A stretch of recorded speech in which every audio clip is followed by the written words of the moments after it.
selamat sore Tribuners. Anda sedang menyaksikan live update Tribun News edisi Jumat 4 Maret 2022. Sore ini akan kami sajikan informasi teraktual dan menarik yang dilaporkan secara langsung oleh reporter lapangan kami. Bersama saya Mesa Desirait, inilah live update selengkapnya. Menjelang bebasnya Angelina Sondag dari Lapas Perempuan Pondok Bambu, Jakarta, orang tua Angie, Prof. Lucky Sondag, lebih banyak berada di Jakarta. Warga sekitar kediaman Prof. Lucky Sondag di Kelurahan Batu, Kota Lingkungan 3, Manado mengatakan sudah 3 bulan belakangan tidak melihat keberadaan Prof. Lucky Sondag dan istri. Untuk mengetahui info lebih detailnya, sudah bergabung bersama kami rekan jurnalis Tribun Manado, Fernando Lumowa, yang akan menyampaikan laporannya. Silakan Fernando. Baik, terima kasih rekan Mei. Perlu kami laporkan bahwa kemarin Angelina Sondag terdakwa kasus korupsi Wisma Atlet Palembang dibebas dari Lapas Perempuan Pondok Bambu, Jakarta. Dan kami melakukan pemantauan di kediaman orang tua Angie yang ada di Kelurahan Batu Kota Lingkungan 3, Kecamatan Malalayang, Kota Manado, Provinsi Sulawesi Utara. Dan dari hasil pantauan kami, rumah tersebut kosong karena 2 gerbang utama yang ada itu dikunci atau digembok dari luar. Dan dari hasil wawancara, hasil perbincangan kami dengan warga sekitar bahwa memang rumah itu akhir-akhir ini memang sering kosong. Dan menurut warga sekitar kurang lebih 3 bulan terakhir, Prof. Lucky Sondag atau ayah dari Angelina Sondag tidak pernah lagi kelihatan. Biasanya Prof. Lucky dan istri jika ada di Manado pasti selalu berkumpul bersama dengan jemaat gereja di mana dia beribadah. Dan menurut penuturan warga, sejak Angie menjalani masa hukumannya yang dimulai sejak tahun 2012, Prof. Lucky Sondag dan keluarga memang lebih banyak berada di Jakarta, sering bolak-balik Jakarta, tetapi paling banyak memang di Jakarta. Dan menurut pengakuan warga, akhir-akhir ini memang keluarga tersebut sudah kurang berinteraksi dengan warga sekitar. Menurut mereka mungkin karena keluarga fokus untuk mendampingi Angie yang tengah menjalani masa hukuman di Lapas Perempuan Pondok Bambu, Jakarta. Dan perlu kami tambahkan bahwa setelah bebas kemarin, Angelina Sondag selain melakukan ziarah juga turut melaksanakan ibadah syukur bersama dengan keluarga besar Sondag di apartemen mereka di Jakarta. Dan dari informasi yang kami peroleh dari Prof. Lucky Sondag bahwa Angelina belum bisa kembali ke Manado karena dia masih berstatus belum bebas murni, dalam arti dia harus masih melakukan wajib lapor 2 minggu sekali, dan dia baru bebas murni pada bulan Juni 2022. Diketahui bahwa Angie tersangkut kasus korupsi Wisma Atlet dan dia dihukum 10 tahun penjara dan masa hukumannya akan berakhir pada 27 Juni 2022. Demikian rekan Mei kami laporkan. Ya baik, terima kasih Fernando dari Tribun Manado atas laporan Anda. Selamat bertugas kembali. Kita beralih ke informasi selanjutnya, Tribuners. Politikus Angelina Sondag dikabarkan akan berlibur ke Bali bersama keluarga setelah bebas dari penjara atas kasus korupsi Wisma Atlet Palembang. Kabar tersebut disampaikan oleh kuasa hukum Angelina Sondag, Hairudin, yang menyebut kliennya akan pergi ke Bali dalam waktu dekat. Untuk info lebih detailnya, sudah bergabung bersama kami rekan jurnalis Warta Kota, Ari Puji Waluyo, yang akan menyampaikan laporannya. Silakan, Ari. Ya, terima kasih rekan Mei. Berikut kami laporkan bahwa beredar informasi Angelina Sondag akan pergi berlibur bersama keluarganya ke Bali dalam waktu dekat.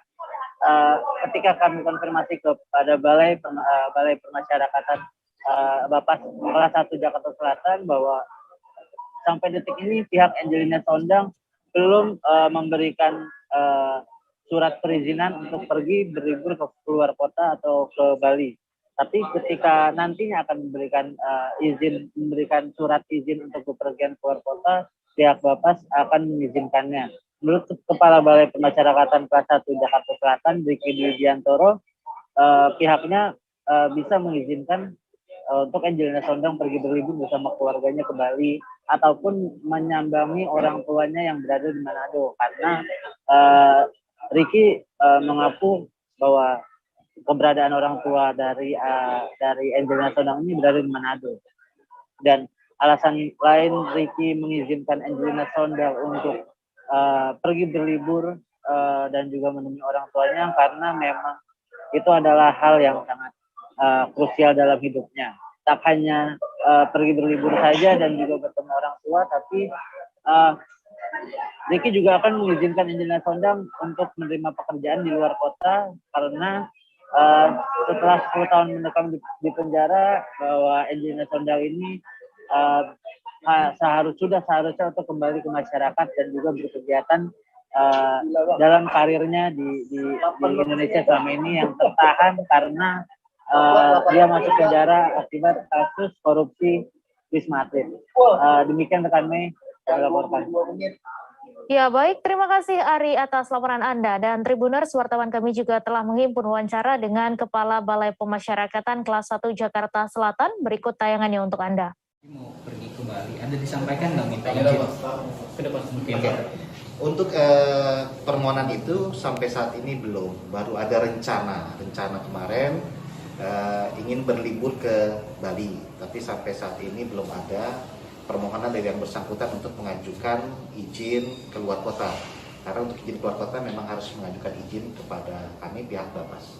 Tapi masih diizinkan Pak nanti kalau kita lihat untuk kepentingannya apa dulu nantinya. Misal kalau nantinya nggak izin gimana itu Pak? seperti apa sih Pak? ya Yang dibolehkan untuk keluar kota dan lain-lain itu?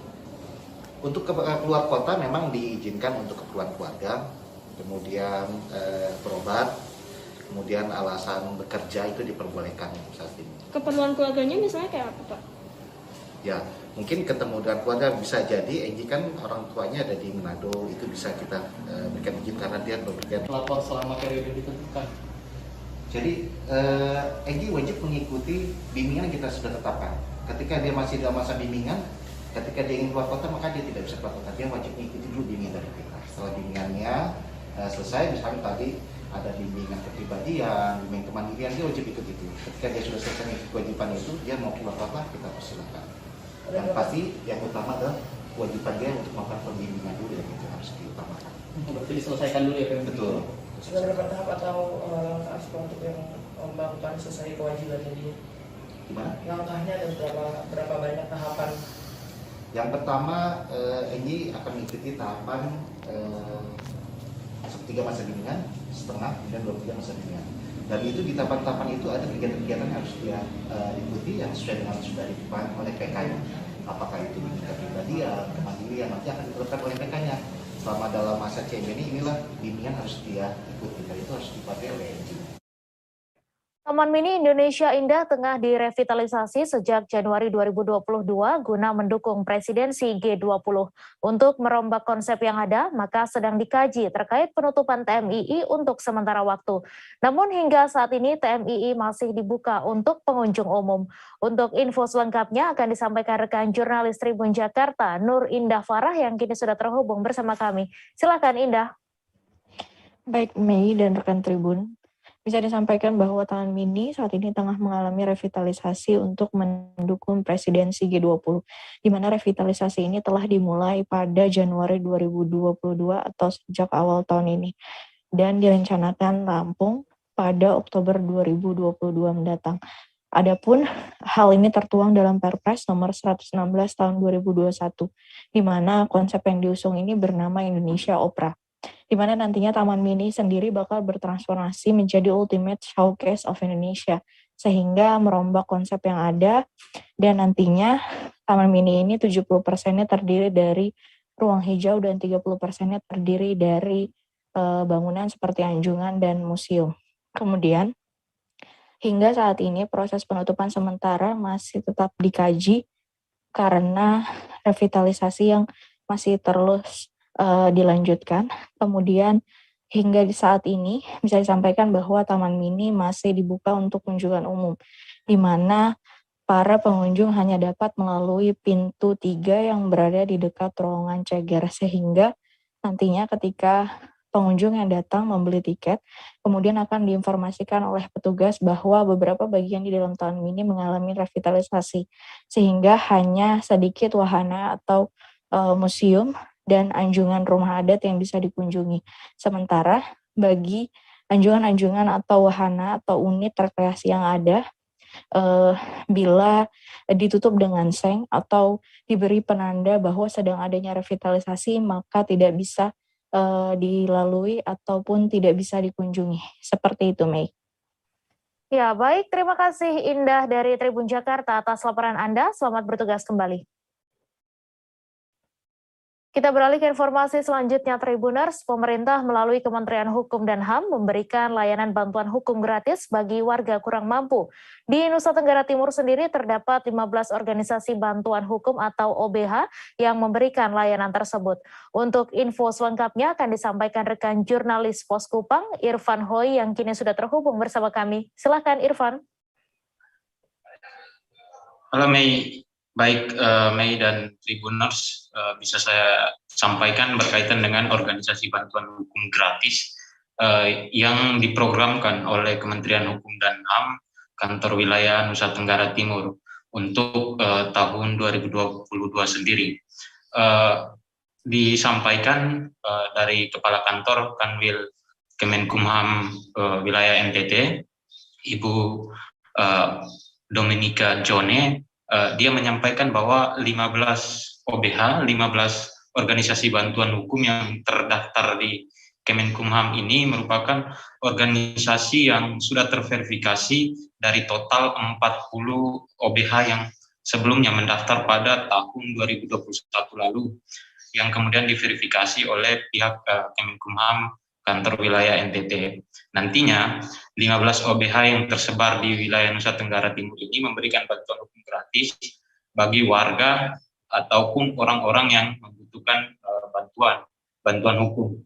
Nah, sementara untuk fokusnya sendiri, menurut Kepala Kantor Wilayah Kemenkumham NTT, Ibu Dominika Jone, dia menyampaikan bahwa fokusnya pada masyarakat atau keluarga yang memang benar-benar kurang mampu, sehingga dia menyarankan bagi warga yang memang hendak ingin menggunakan jasa berkaitan dengan hukum ini bisa mengajukan ataukah bisa memberikan mengakses layanan bantuan hukum itu dengan membawa kartu tanda penduduk dan juga surat keterangan kurang mampu dari desa atau ke kelurahan.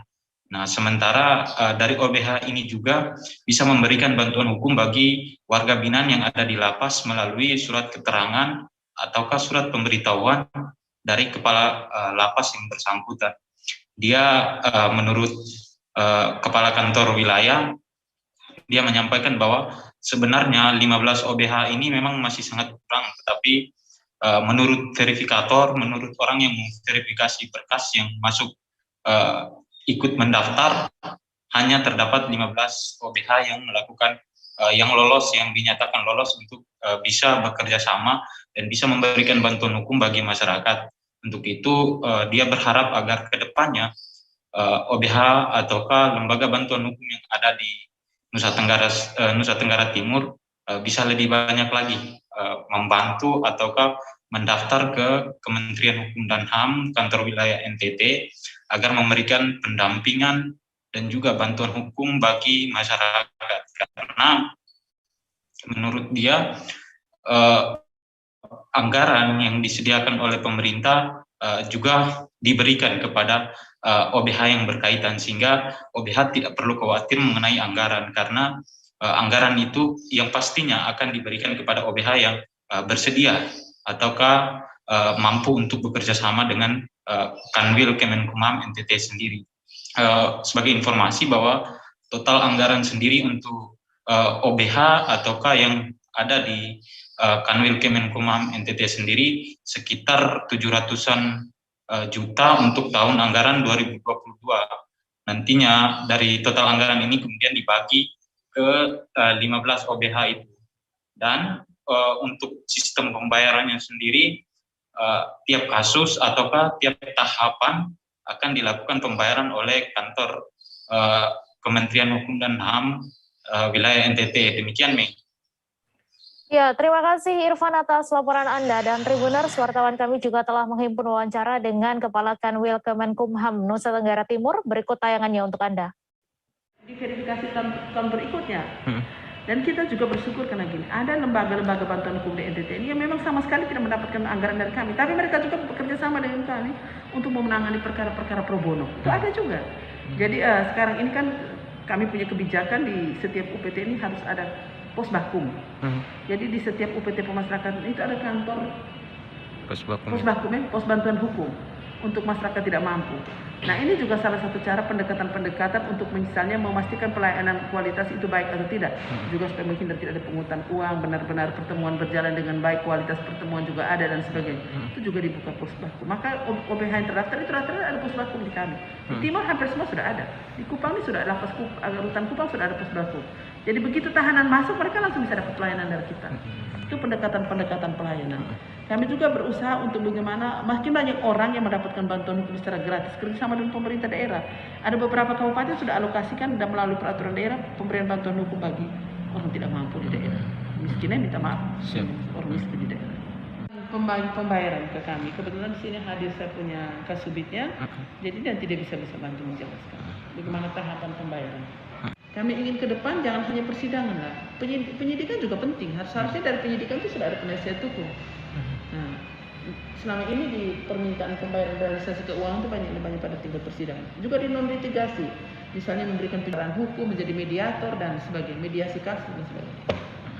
Penuntutan 2 juta juga, di persidangan 3 juta, banding 1 juta, kasasi 1 juta, PK 1 juta. Kami akan kembali selesai jeda sejenak Tribuners, tetap di live update. Oke, apa kabar Bang Arif di sini untuk strateginya? Kalau saya sendiri di Jumik 37 ini yang semalam baru mulai, saya udah sebenarnya aku nggak ngerasa itu penangkapan atau penggerbegan atau apapun itu, karena gitu posisinya aku kriteria. Jadi kita mengenal disebut dengan stroke yang tidak berdarah dengan stroke yang berdarah. Stroke yang tidak berdarah itu biasanya ditandai dengan adanya penyumbatan. Kalau itu di sini mungkin pikirnya tidak ke situ kali ya, tapi kalau di Korea atau di Kamboja itu ada beberapa.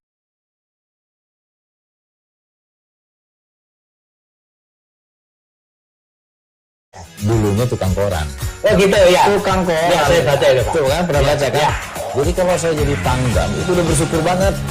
Si anak ini dijadikan sebagai tersangka begitu. Ya, kalau ini kita bicara yang di luar kasus Bongombo ya. Dengan nama hujan shower. Terima kasih Anda masih menyaksikan live update. Kecelakaan beruntun terjadi di Liang Anggang, Banjarbaru, Kalimantan Selatan pada Kamis 3 Maret 2022. Kecelakaan ini melibatkan 3 unit mobil truk kuning, truk Isuzu putih, dan pick-up Panther. Untuk info selengkapnya akan disampaikan oleh rekan Siti Bulkis, wartawan Banjarmasin Post yang kini sudah terhubung bersama kami. Silakan Siti.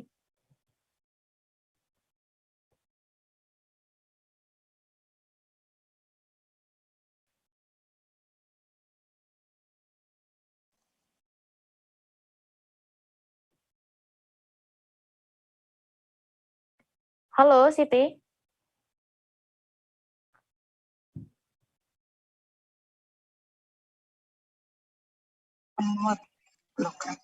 Halo?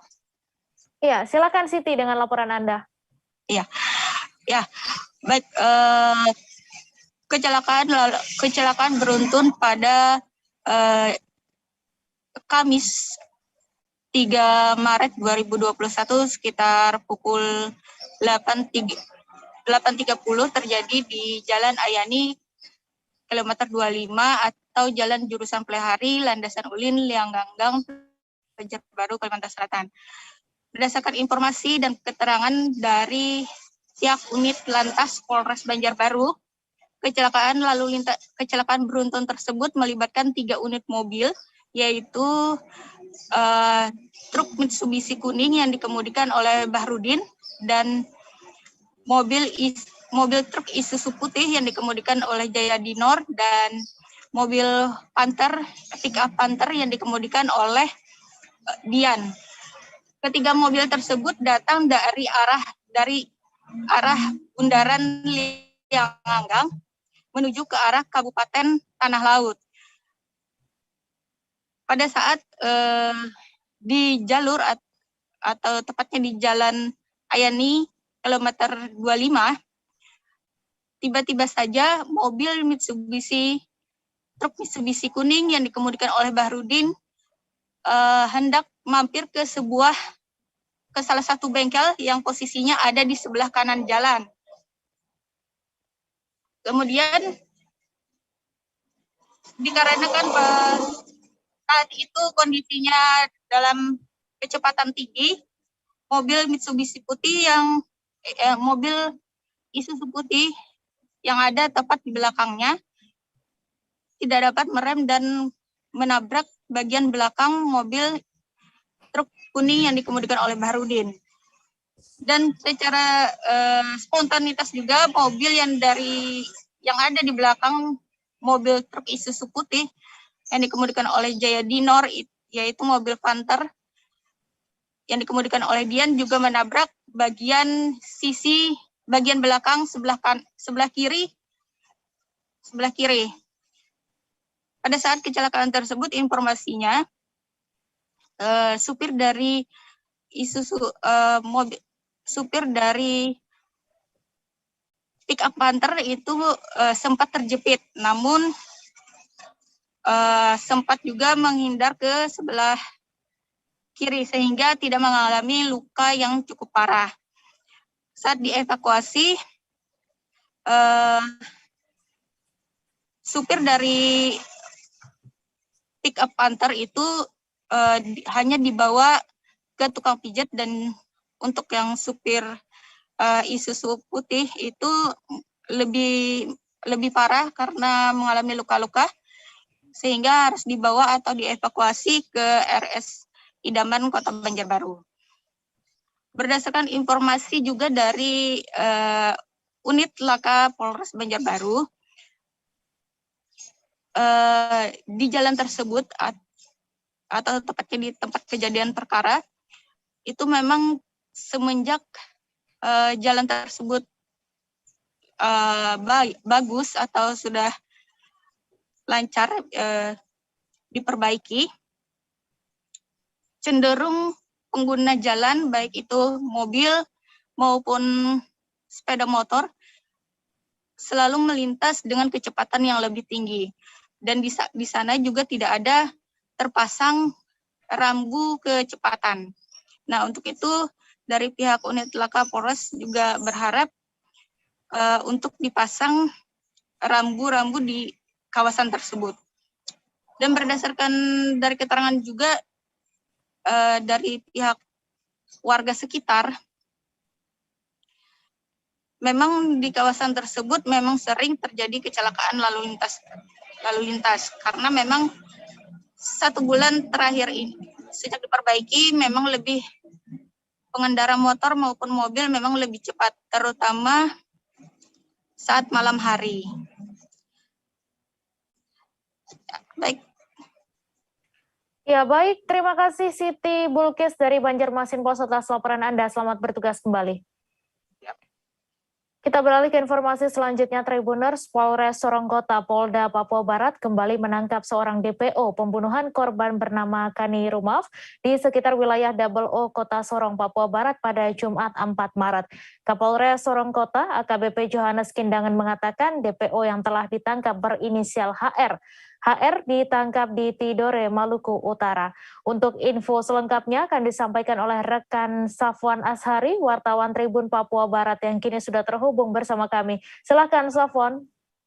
Ya, halo, selamat sore menjelang malam Mei dan juga Tribuners dimanapun Anda berada. Hari ini dapat saya kabarkan dari Kota Sorong, Papua Barat bahwa terkait dengan informasi penangkapan DPO pembunuhan terhadap Kani Rumaf, salah satu pemuda yang bertikai pada saat kejadian yang terjadi beberapa waktu lalu di sekitar wilayah Double O Kota Sorong sendiri. Sampai saat ini telah tertangkap seorang DPO yang berinisial HR, yang mana DPO tersebut ditangkap sekitar kurang lebih tanggal 18 Februari kemarin. DPO tersebut ditangkap di wilayah Maluku Utara, dan berdasarkan keterangan yang kami peroleh dari Kapolres Sorong Kota sendiri, beliau menjelaskan bahwa kronologis dari kejadian tersebut adalah HR ketika itu mengambil sebilah pisau dari dalam bar WO Kota Sorong dan bergabung dengan sejumlah pelaku pembunuhan Kani Rumaf pada saat itu, dan sempat melakukan turut serta melakukan pembunuhan terhadap Kani Rumaf. Dan berdasarkan update terbaru data yang kami peroleh dari Kapolres Sorong Kota sendiri, tersangka yang telah ditangkap, tersangka khususnya untuk pembakaran WO Sorong sendiri hingga saat ini berjumlah 12 orang, sementara tersangka pembunuhan hingga saat ini sudah bertambah menjadi 3 orang, sementara DPO sendiri untuk DPO pembakaran hingga sekarang masih tersisa 1 orang, sementara DPO pembunuhan itu sendiri masih tersisa 1 orang juga begitu. Dan berdasarkan keterangan yang kami peroleh dari Kapolres Sorong Kota, tersangka yang berinisial HR ini dijerat dengan pasal 338 Junto pasal 55 ayat 1 dan pasal 170 dengan ancaman hukuman di atas 15 tahun penjara begitu. Ya, baik, terima kasih Safwan Ashari atas laporan Anda, dan Tribuners, wartawan kami juga telah menghimpun wawancara dengan Kapolres Sorong Kota. Berikut tayangannya untuk Anda. Kami sudah menangkap tersangka yang DPO yang sudah kami tangkap atas nama alias HR. DPO sudah tertangkap dengan kasus double O. Jadi kasus ini sisa 2 lagi DPO, sehingga tinggal 1 lagi, tinggal 2, yang 1 pembakaran dan 1 yang pembunuhannya. Baik, mungkin ada dari rekan-rekan wartawan ingin menanyakan atau memberikan tanggapan untuk kami persilakan. Ya. Ditangkap di mana? Untuk penangkapannya bahwa tersangka kabur di wilayah Maluku Utara di Kecamatan Surpipi, Tidore. Jadi kami dapat informasi setelah kami cek, ternyata tersangka atas nama HR ini kami tangkap pada tanggal 18 Februari di Maluku Utara. Jadi untuk jumlah tersangkanya bertambah 1 lagi menjadi 20 tersangka dengan rangkaian kasus yang kebakaran dan termasuk juga pembunuhan. Dan izin perannya HR sendiri apa ini? Untuk perannya HR ini yaitu motifnya karena korban dan teman-temannya melakukan penyerangan duluan, sehingga dengan modus dia mengambil pisau bertendar, dan untuk barang bukti sudah kami perlihatkan di depan, sehingga TSK bergabung dengan TSK yang lainnya yang sudah kami tangkap untuk melakukan pembunuhan pada rekan yang lain. Berarti warga Desa Rajabasa Lama, Kecamatan Labuhan Ratu dikejutkan dengan ditemukannya jasad anak kecil tanpa kepala. Jasad anak kecil tersebut ditemukan di kebun semak belukar di Desa Rajabasa Lama, Kecamatan Labuhan Ratu, Lampung Timur pada Kamis 3 Maret pagi. Untuk info selengkapnya akan disampaikan rekan jurnalis Tribun Lampung, Yogi Wahyudi, yang kini sudah terhubung bersama kami. Silakan Yogi. Oke, selamat sore Tribuners. Jadi izin melaporkan, kemarin memang masyarakat Dusun Subing Jaya, Desa Rajabasa Lama, Kecamatan Labuhan Ratu, Kabupaten Lampung Timur, sempat digegerkan dengan ditemukannya satu mayat ya, mayat laki-laki umur 11 tahun tanpa kepala ya, terpisah dari badannya. Nah, kemarin memang sempat ada bentrok antara warga dengan kepolisian karena tidak ditemukannya pelaku. Nah, ketika kepolisian melakukan penelusuran, akhirnya pelaku ditangkap ya. Dan tadi baru saja mendapat update terbaru. Jadi motif pembunuhan terhadap mayat anak kecil tersebut ya, yang bernama Raffi, umur 12 tahun, itu karena berebut buah durian yang jatuh. Menurut Kasat Reskrim Polres Lampung Timur, AKP Ferdiansyah mengatakan kemarin hari Kamis tanggal 3 Maret 2022 pukul 4.30 tersangka atas nama Khairul berumur 45 tahun bersama dengan ayahnya sedang berada di dalam gubuk areal perkebunan di area Desa Rajabasa Lamang. Nah, ketika tak lama berselang dari situ ada durian yang jatuh dan diambil oleh si korban Raffi ya. Nah, ketika dibawa oleh Raffi, yang diambil itu merupakan areal perkebunan milik si pelaku. Nah, ketika pelaku ingin mengambil durian tersebut, korban itu menodongkan sebilah pisau ya kepada pelaku. Korban menodongkan pada pelaku, namun seketika direbut oleh pelaku dan pelaku langsung menusuk dan mendorong dan memenggal kepalanya. Nah, setelah dari situ pelaku mencoba untuk menghilangkan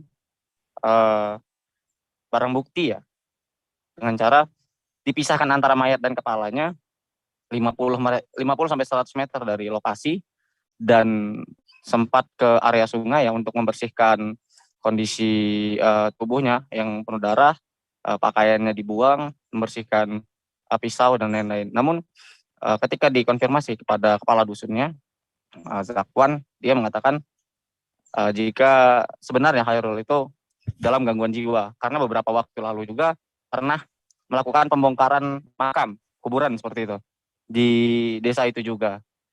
Ketika diwawancara dengan warga-warga sekitar juga, warga mengatakan memang sudah geram dengan si Khairul yang dikabarkan dalam gangguan jiwa. Namun Kasat Reskrim sampai detik ini belum berani memastikan untuk apakah dia orang dalam gangguan jiwa ataupun bukan. Kurang lebih seperti itu. Terima kasih. Ya baik, terima kasih Yogi atas laporan Anda. Dan Tribuners, wartawan kami juga telah menghimpun wawancara dengan paman korban. Berikut tayangannya untuk Anda.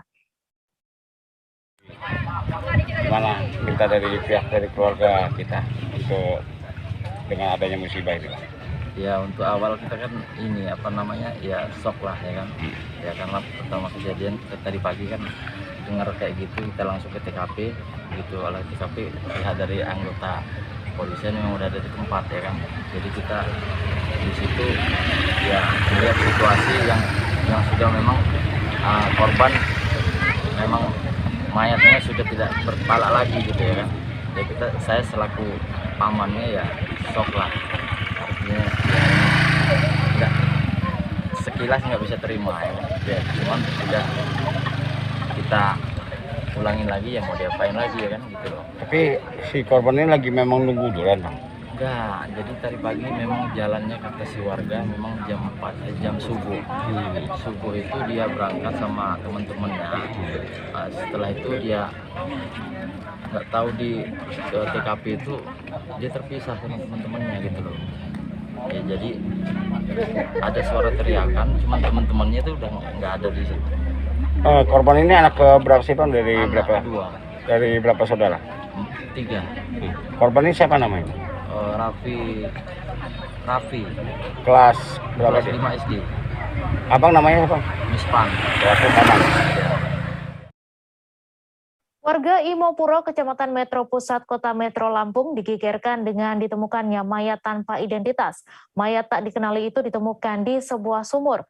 Tak ada satupun warga sekitar yang mengenali sosok mayat tersebut. Pihak kepolisian juga masih menyelidiki kasus ini. Untuk kabar selengkapnya akan disampaikan langsung oleh rekan wartawan Tribun Lampung, Indra Simanjuntak, yang kini sudah terhubung bersama kami. Silahkan Indra. Ya baik, Mei dan Tribuners, penemuan mayat di Sumur Wakaf atau dikenal juga dengan nama Sumur Bandung ini memang menjadi perbincangan hangat di warga Metro karena lokasi ditemukannya itu berada di salah satu sumur tertua di mana sampai hari ini masih dimanfaatkan sebagai warga untuk pasokan air bersih. Nah, dari saksi mata Sarmin yang kami temui di TKP, mayat tanpa identitas ini ditemukan sekitar pukul 11 kemarin, itu dengan posisi tertidur dan telah dikelilingi semut, begitu Mei. Kemudian karena curiga dan takut, saksi mata ini melaporkan ke Pamong setempat, ke RW, dan diteruskan ke pihak kepolisian. Nah, dari informasi yang kami terima di TKP dari pihak kepolisian, itu tidak ada tanda atau luka di sekujur atau di tubuh korban, dan informasi terbaru korban ini mayat tanpa anonim ini merupakan tunawisma atau gelandangan berasal dari Kabupaten Lampung Utara dengan identitas namanya Gofar. Demikian, Mei. Ya, baik. Terima kasih Indra dari Tribun Lampung atas laporan Anda. Selamat bertugas kembali.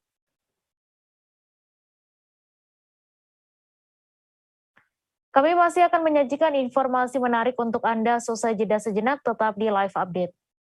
Oke, apa kabar Bang Arif di sini untuk strateginya? Kalau saya sendiri di Jumip 37 ini yang semalam baru mulai, saya udah sebenarnya aku nggak ngerasa itu penangkapan atau penggerebegan atau apapun itu. Karena gini loh, posisinya aku kriteria. Jadi kita mengenal disebut dengan stroke yang tidak berdarah dengan stroke yang berdarah. Stroke yang tidak berdarah itu biasanya ditandai dengan adanya penyumbatan. Kalau itu terjadi di sini mungkin pikirnya tidak ke situ kali ya, tapi kalau di Korea atau di Kamboja itu ada beberapa paper yang saya itu Mas, ya, dulunya tukang koran. Oh gitu ya. Tukang koran. Ya, saya baca itu Pak. Tuh kan pernah baca kan? Ya. Jadi kalau saya jadi tanggam itu udah bersyukur banget. Si anak ini dijadikan sebagai tersangka begitu. Ya, kalau ini kita bicara yang di luar kasus Gombo ya. Dengan nama hujan shower, di mana terdapat batas jelas antara daerah hujan dan tidak hujan yang biasanya terjadi pada fase awal mature stage atau tahap berbahaya dewasa. itu Kang. Jadi mulai artinya terjadinya perlembekan. Nah itu untuk penetrasi akan sulit gitu ya. Dok, saya ini menurut saya memang tidak mudah, bukan urusan tanah diambil. Kalau misalnya Amerika Serikat sekarang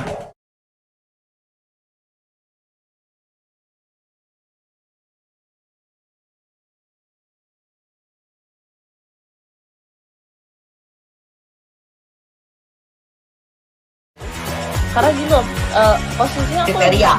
Jadi kita mengenal disebut dengan stroke yang tidak berdarah dengan stroke yang berdarah. Stroke yang tidak berdarah itu. Terima kasih Anda masih menyaksikan live update. Operasi pasar minyak goreng kembali digelar oleh Dinas Perdagangan Kota Padang. Kali ini operasi pasar ini digelar dari Selasa 1 Maret 2022 hingga Sabtu 5 Maret 2022 mendatang.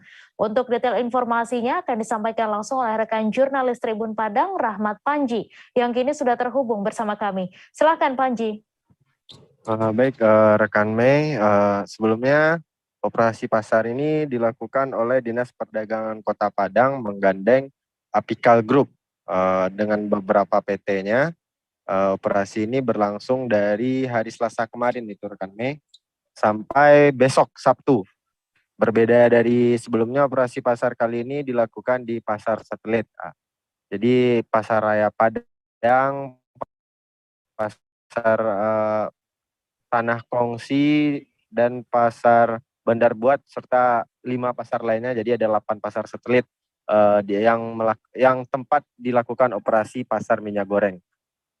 Lalu untuk operasi pasar minyak goreng ini dilakukan oleh pihak Dinas Perdagangan karena melihat situasi distribusi minyak goreng di Kota Padang yang masih sulit, serta harga eceran tertinggi minyak goreng di Kota Padang juga masih belum merata. Seperti itu rekan Mei. Ya baik, terima kasih Rahmat Panji dari Tribun Padang atas laporan Anda. Selamat bertugas kembali.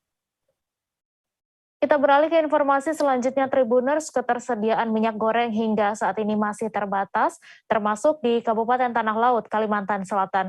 Sejumlah toko di pasar tradisional di Kota Pelaihari banyak yang tak memiliki stok sejak beberapa hari lalu. Karena itu, begitu datang pasukan minyak goreng, warga langsung berdatangan untuk memburu minyak goreng. Untuk detail informasinya akan disampaikan langsung oleh rekan jurnalis Banjarmasin Post, Roy, yang kini sudah terhubung bersama kami. Silakan Roy. Ya, terima kasih. Selamat sore rekan Mei. Kami informasikan seperti di sejumlah daerah lain di negeri ini, termasuk di Kalimantan Selatan dan beberapa daerah di Kalimantan Selatan, di Kabupaten Tanah Laut hingga saat ini pasokan atau ketersediaan minyak goreng juga masih terbatas. Di sejumlah kios-kios pedagang di pasar tradisional di Kota Pelaihari juga masih belum seluruhnya memiliki ketersediaan stok. Karena itu masyarakat di daerah ini, terutama kalangan ibu-ibu rumah tangga maupun mereka yang beraktivitas seperti pedagang-pedagang makanan, gorengan, mengalami kesulitan dan juga mulai memunculkan kegundahan di kalangan mereka karena semakin sulit mendapatkan minyak goreng. Kemudian pada kemarin ada beberapa toko besar di pasar tradisional Kota Pelaihari yang mendapatkan pasokan minyak goreng dalam jumlah lumayan banyak, seperti diantaranya di toko Amda, itu mendapatkan 400 karton atau totalnya sekitar 8.000 ke atas liter. Sejak pagi sekitar pukul 9 dibuka toko tersebut, warga juga terus berdatangan dan kemudian dari pihak pemilik toko akhirnya membatasi pembelian karena tingginya animo masyarakat, di mana ketika awal saat pagi itu dilayani sekitar pembelian 3 bal, kemudian karena ternyata cukup banyak masyarakat yang terus berdatangan sehingga kemudian hanya dilayani 1 bal dengan tujuan agar ketersediaan tersebut bisa merata ke masyarakat di Kota Pelaihari. Demikian rekan Mei. Ya, baik, terima kasih Roy atas laporan Anda. Dan Tribuners, wartawan kami juga telah menghimpun wawancara dengan pedagang sembako. Berikut tayangannya untuk Anda. Pak, siapa mengatakan Pak? Pak nih? Dari Desa Panyipatan, Kuringkit. Jualan-jualan? Oke, jualan di warung. Dapat minyak ya? Oke. Ya, sudah berapa hari nggak dapat minyak? Sekitar semingguan lah. Oke. Jadi cari-cari susah jualan? Susah benar mencarinya. Baru hari ini dapat, baru ke pasar hari ini. Di Tokopedia berarti kosong nih minyak goreng? Di sana ada aja, cuman mahal. Jualannya mahal. Kan jualan sembako juga kan? Oke, jualan sembako juga. Minyak goreng juga? Oke. Tapi masih ada di Tokopedia? Masih ada? Ada, cuman yang mahal tadi. Oh, itu berapaan? Harga 19 dia menjual. Kalau ini dapat murah tadi ya? Dapat murah. Berapa tadi ini? Dapat harga 14, ini 14 ribu. Dapat beli cepat sedikit ya? Dapat 1 bal aja. Nggak boleh lebih ya? Nggak bisa. Ini Pak ya? Oh ini. Ini Pak Ani mendapatkan minyak goreng murah di toko Amda Pelaihari. Dia merasa sangat senang karena mencari minyak goreng juga cukup susah ya. Oke, ini langsung mau pulang Pak ini? Mau cari-cari lagi, mudah-mudahan dapat ya. Oh iya, terima kasih Pak. Daging sapi di Pasar Selipi, Kecamatan Palmerah, Jakarta Barat sudah mulai berjualan kembali pada Jumat 4 Maret pagi. Sebelumnya, para pedagang melakukan aksi mogok berjualan karena harga daging impor terlalu mahal, yaitu Rp140.000. Seorang pedagang daging sapi mengaku selama 4 hari mogok berjualan karena sudah merugi sekira Rp1 juta. Untuk detail informasinya akan disampaikan langsung oleh rekan jurnalis Warta Kota, Miftahul Munir yang kini sudah terhubung bersama kami. Silahkan Munir. Baik, Sobat Tribuners, saya akan menjelaskan bahwa pada hari ini para pedagang daging sapi mulai kembali berjualan di Pasar Selipi, Palmerah, Jakarta Barat, di mana para pedagang ini tidak ada perubahan meskipun sudah mogok 5 hari karena memang harga daging masih tinggi sekira Rp140.000 per kilogramnya, dan ia berharap adanya tindakan dari pemerintah untuk menurunkan harga daging di pasaran karena selama 5 hari berdagang salah satu pedagang bernama Adi ini merasa rugi sekira 1 juta karena memang keuntungan berjualan sehari dia mendapat 200.000. Nah, Adi pun belum mengetahui apakah dalam waktu dekat ini bakal ada mogok susulan dari para pedagang sapi di pasar, karena memang aksi mogok ini masih menunggu dari asosiasi, dan juga ia berharap para asosiasi pedagang daging sapi ini melakukan negosiasi dengan pemerintah untuk menurunkan harga supaya para pedagang ini mendapatkan keuntungan. Sementara untuk harga tulang rusuk itu dijual oleh Adi sekira 100.000 per kilogramnya. Sebelumnya harga rusuk itu hanya dijual 80.000 per kilogramnya, sehingga terjadi kenaikan 20.000 baik di daging ataupun di tulang rusuk. Begitu rekan Mei. Baik, terima kasih Miftahul Munir, wartawan Warta Kota atas laporan Anda. Selamat bertugas kembali. Kami masih akan menyajikan informasi menarik untuk Anda. Selesai jeda sejenak, tetap di Live Update. Oke, apa kabar Bang Arif di sini untuk strateginya? Kalau saya sendiri di Jumip 37 ini yang semalam baru mulai, saya udah sebenarnya aku nggak ngerasa itu penangkapan atau penggerebegan atau apapun itu, karena gitu posisinya aku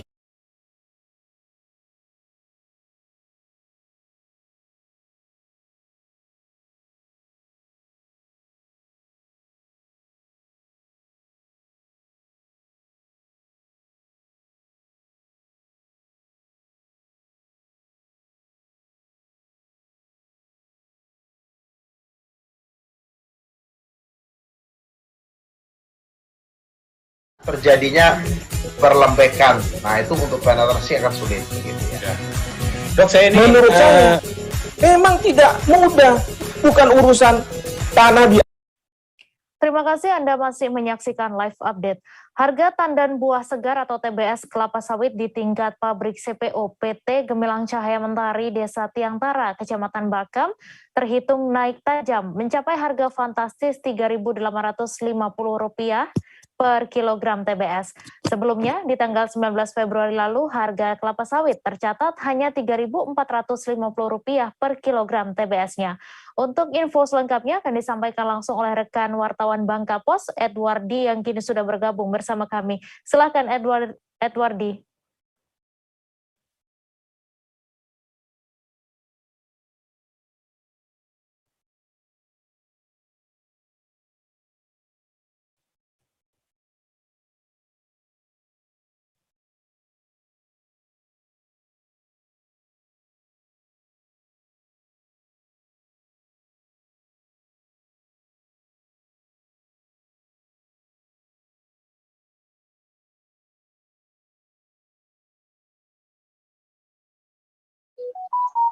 Silakan Edwardi dengan laporan Anda.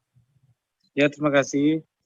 Memang benar sejak tanggal 3 Maret ini harga tandan buah segar kelapa sawit di Pulau Bangka mengalami kenaikan fantastis mencapai harga rekor tinggi Rp3.850 per kilogram TBS. Nah, sementara harga di tingkat pabrik CPO, kemudian untuk harga di tingkat pedagang di petani dibeli dari pedagang pengumpul sekitar 3.500 sampai 3.550 per kilogram TBS ya, per kilogram TBS. Ya, berdasarkan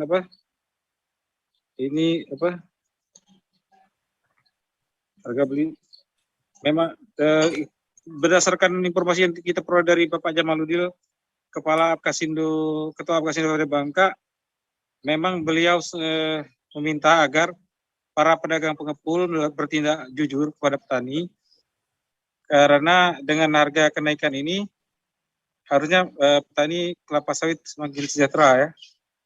Contohnya di Provinsi Bangka Belitung merupakan 2 provinsi, ada 2 pulau besar, itu Bangka dan Belitung. Nah, sementara di Pulau Belitung itu harga TBS sawit masih mengalami harga yang masih rendah, sekitar 3.200. Jadi banyak sekali selisihnya antara Pulau Bangka dan Pulau Belitung. Padahal di Pulau Belitung sendiri sudah ada pabrik refinery. Pabrik refinery yaitu pabrik pengolahan minyak CPO menjadi minyak goreng dan turunan dari CPO lainnya. Jadi memang Apkasindo Bangka mengimbau agar para pedagang atau pabrik yang ada di Pulau Bangka dan Belitung juga melakukan tarif harga eceran tertinggi TBS yang sama seperti di Pulau Bangka. Kemudian naiknya harga TBS sawit di Pulau Bangka dipicu juga dengan naiknya nilai tukar petani yang cukup tinggi ya. Saat ini memang kalau harga TBS yang terbesar itu masih dipegang oleh daerah Medan atau Sumatera Utara.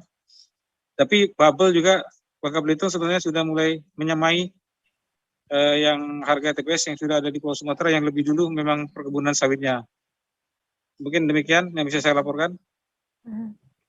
Ya baik, terima kasih Edward di atas laporan Anda. Dan Tribuners, wartawan kami juga telah menghimpun wawancara dengan Ketua Apkasindo Kabupaten Bangka. Berikut tayangannya untuk Anda.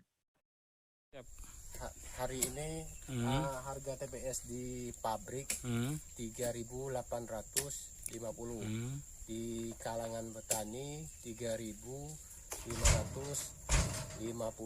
Ada sebagian ini ya, ada sebagian 3.500 tergantung jarak tempuh. Ya.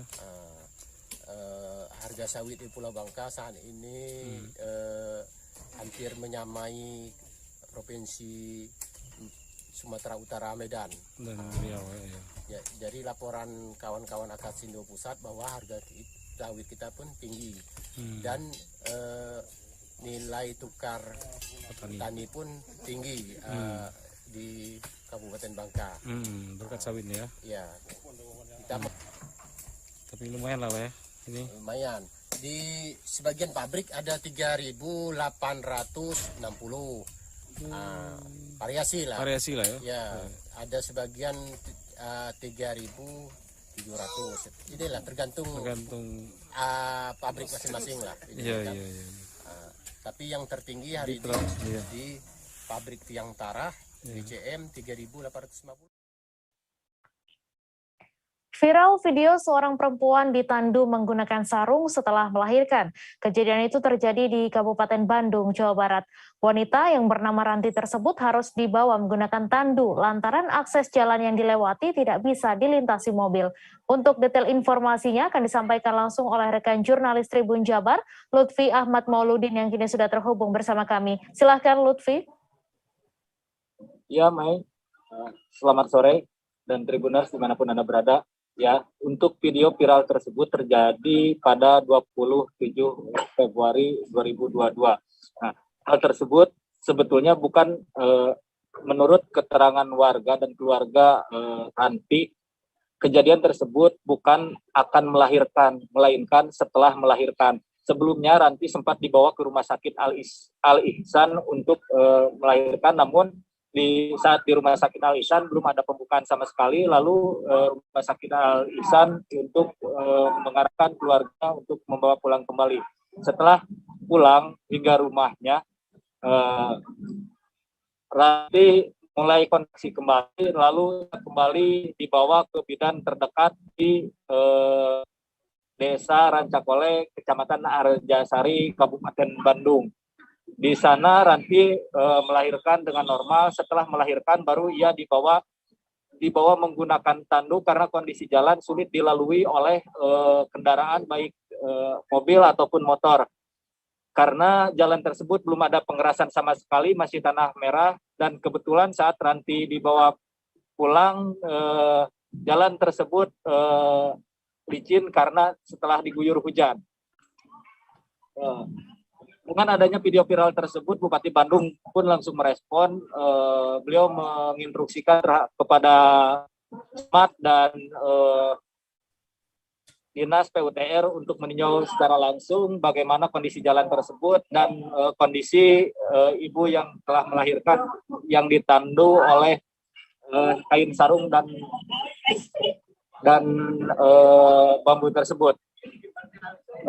Menurut camat setempat, jalan yang rusak tersebut akan diperbaiki sepanjang 800 meter, dan memang kondisi rumah Ranti merupakan desa ataupun kampung cukup terpencil, hanya di situ hanya terdapat 8 keluarga saja yang tinggal berdekatan dengan rumah Ranti. Dan walau demikian pihak Dinas PUTR telah turun langsung meninjau melihat bagaimana untuk pembangunan jalan selanjutnya supaya masyarakat di daerah tersebut tidak kesulitan mengakses ketika hujan ataupun ketika panas. Nah,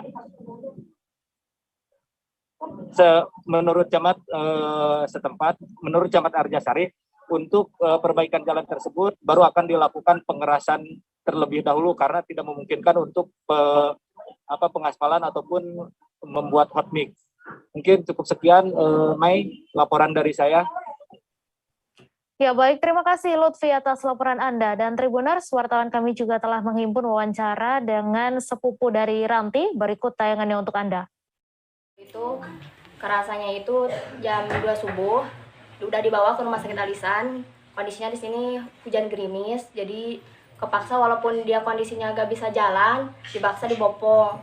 Cuma kemarin kejadian yang viral itu dibawa pakai tandu, pakai sarung. Emang kejadiannya tuh dia itu udah ngelahirin. Cuman kan keadaan udah ngelahirin, dia gak punya tenaga apa-apa, jadi tandu, dibopong pakai sarung untuk perjalanan mau pulang. Itu tuh sempat dibawa ke rumah sakit juga katanya? Iya, udah sempat dibawa ke rumah sakit dulu, ke rumah sakit Alisan. Cuman waktu itu belum ada pembukaan apa-apa, disuruh pulang dulu.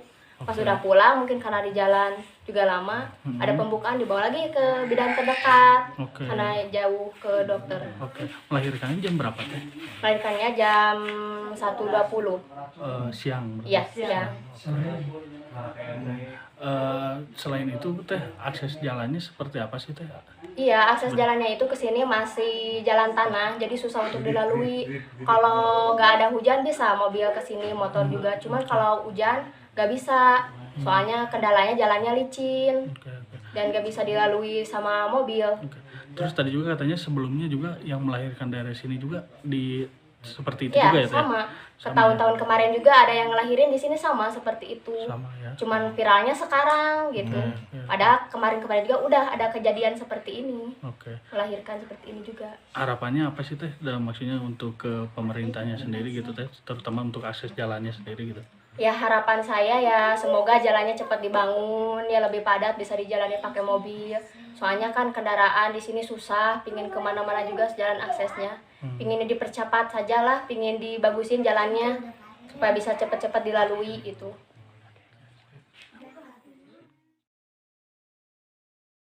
Tim WRU BKSDA Kalimantan Barat bersama petugas Sintang Orangutan Center atau SOC menyelamatkan satu individu orangutan yang dipelihara warga desa Bernayau, Kecamatan Sepauk, Sintang, Kalimantan Barat.